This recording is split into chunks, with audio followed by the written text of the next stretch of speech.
Today we're diving into the world of free local news streaming apps. If you've cut the cord and still want to stay up to date with what's happening in your neighborhood, well, you're in luck. Let's explore 7 apps that let you stream local news for free on your smart TV.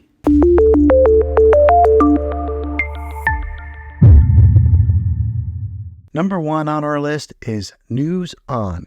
This free app offers live and on-demand news from over 275 channels in 165 U.S. markets. With News On, you can easily access local news channels from various cities right from your smart TV or smartphone. Next up, we have Haystack News.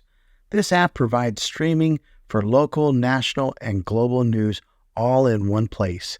You can customize your news feed and stay informed about local trends, nationwide events, and global dialogue. Moving on to Local Now, a fantastic app for streaming local news, weather, traffic, and sports. With Local Now, you not only get access to local news channels, but also a wide selection of shows and movies for streaming. Now let's talk about CBS News. This app gives you access to local CBS News in major metropolitan cities across the country.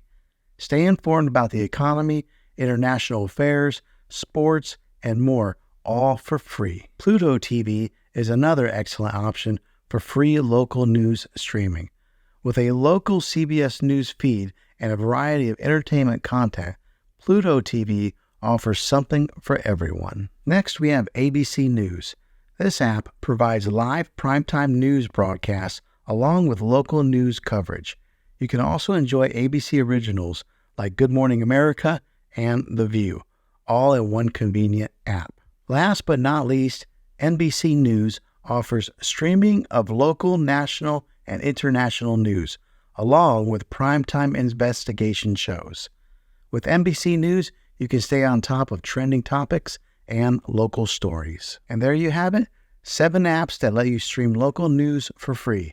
Whether you're interested in local, national, or international news, there's an app for you. If this video was helpful, go ahead and click a thumbs up on it. Don't forget to subscribe to my channel. I make tech videos all the time, and I'd love to have you back in the next one. Take care.